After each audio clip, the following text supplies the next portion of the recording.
જો કોઈ સંબંધને ટકાવી રાખવો છે તો નારાજ થવાનું છોડી દો. તકલીફ તો વાસ્તવિકતા આપે છે, બાકી સપનાઓ તો આજે પણ સુંદર છે.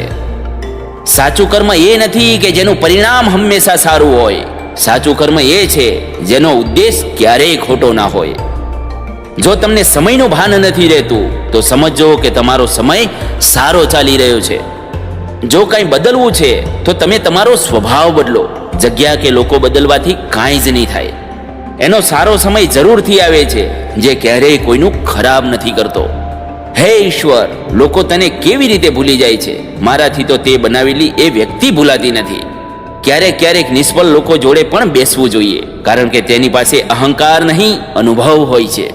મેં સમયને બહુ નજીકથી જોયો છે. તે સારાને બદલી નાખે છે. લડવાની તાકાત બધાની પાસે હોય છે, પરંતુ કોઈને જીત પસંદ છે, કોઈને સંબંધ પસંદ છે.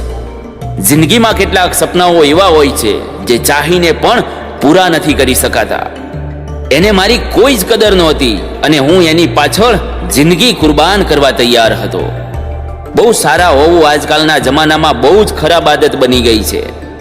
નાની નાની વાતોમાં આપણે રોવા લાગીએ છીએ, કારણ કે આપણે દિમાગથી નહીં, દિલથી લોકો વિશે વિચારીએ છીએ. મુશ્કેલીઓ હજારો હોય તો પણ સહન કરી લે છે વ્યક્તિ, પરંતુ જ્યારે કોઈ પોતાના લોકો દિલ દુખાવે છે ત્યારે સહન નથી થતું. સંબંધીઓ હંમેશા વિપક્ષના નેતાઓ જેવા હોય છે. તમે ગમે એટલા સારા કામ કરો, પરંતુ એ હંમેશા તમારી બુરાઈ જ કરે છે. એ વ્યક્તિને તમારી કિંમત ક્યારેય નહીં સમજાય, જેના માટે તમે હંમેશા હાજર રહો છો. આજકાલનો પ્રેમ આંધળો નહીં, પરંતુ ગંદો થઈ ગયો છે. એકલા રહેવામાં અને એકલા થઈ જવામાં બહુ ફરક છે સાહેબ. આજકાલ લોકો બહુ ઝડપથી બદલાઈ જાય છે. જરૂરી નથી કોઈના માટે તમે આજે જેટલા જરૂરી છો એના માટે તમે કાલે પણ એટલા જ જરૂરી હોય. સમજદાર એ નથી જે બહુ ભણેલો ગણેલો હોય છે, પરંતુ સમજદાર એ છે જેનામાં કોઈની સાથે કેવી રીતે વાત કરવી એનું હુનર હોય. મારાથી આઝાદ કરી દીધા મેં મારા મનપસંદ લોકોને. હવે નથી મારે કોઈ ખ્વાહિશ કે નથી કોઈ દર.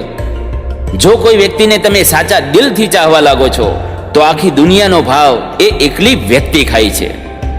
જો નિભાવવા જ નથી તો સંબંધો બનાવશો નહીં, કારણ કે તમારા ટાઈમ પાસના ચક્કરમાં કોઈ અંદરથી તૂટી જાય છે. કોઈના મોઢે સાંભળેલી વાતો પર ભરોસો ના કરો. ઘણી વખત કાચા કાનના લોકો સારા મિત્રો ગુમાવી દે છે. મેં ઘણી વખત જોયું છે, સીધા માણસને લોકો બેવકૂફ સમજે છે. ખુશ રહેવાનો કોઈની પાસે સમય નથી, બસ બધા ખુશ હોવાનો દેખાવ કરે છે. પ્રેમ એટલે જીત કે હાર નહીં, પરંતુ સાચો પ્રેમ એ છે જેમાં મળવાની કોઈ ઉમ્મીદ ના હોય તો એ દિલમાં એનો જ ઇંતજાર હોય. સંબંધોમાં ફક્ત ઇજ્જત આપતા શીખો. આ ચાંદ તારા તોડવાની બકવાસ વાતો છે. કોઈએ પૂછ્યું કે પ્રેમ શું છે, તો મેં કહ્યું કે પ્રેમ એટલે હદમાં રહીને પણ બેહદ થઈ જવાય. સૌથી વધારે ગુસ્સો એ જ વ્યક્તિને આવે છે જે પોતાના લોકોને પોતાની તકલીફો અને દુઃખ બતાવી નથી શકતા. જો કોઈ વ્યક્તિ તમને સાચો પ્રેમ કરે છે તો ભલે ને હજારો લોકોને મળે, એ વ્યક્તિ તમારી જ રહેશે. એક વાત હંમેશા યાદ રાખજો, જે તમને મળી ગયું છે એ તમારું છે, અને જે તમને નથી મળ્યું એ તમારું સ્વપ્ન છે. દિલ એક છે અને રહેવાવાળા બે છે. એક એ પોતે અને બીજું દર્દ. સમય કેટલાય જખમો આપે છે, એટલે જ ઘડિયાળમાં ફૂલની જગ્યાએ કાંટા હોય છે. એક સરસ મજાનો સંબંધ એમ જ ખત્મ થઈ ગયો. તે નજર અંદાજ કરતા રહ્યા અને અમે દૂર થતા રહ્યા. અમીરી જો દિલની હોય તો લોકો સાયકલ પર પણ ખુશીઓ મનાવે છે, નહીતર મોંઘી ગાડીઓમાં પણ મેં લોકોને રોતા જોયા છે. મેં ઘણી વખત જોયું છે, સીધા માણસને લોકો બેવકૂફ સમજે છે. તમે પણ સમય જેવા બની જાઓ. જેને તમારી કદર નથી એને ફરીથી ક્યારેય ના મળો. અમે તો દિલમાં આશાઓ લઈને બેઠા છીએ. જો પૂરી થઈ તો જીત મળશે, નહીં તો શીખ મળશે.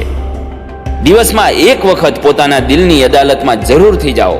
સાંભળ્યું છે કે ત્યાં ક્યારેય ખોટા નિર્ણય લેવામાં આવતા નથી.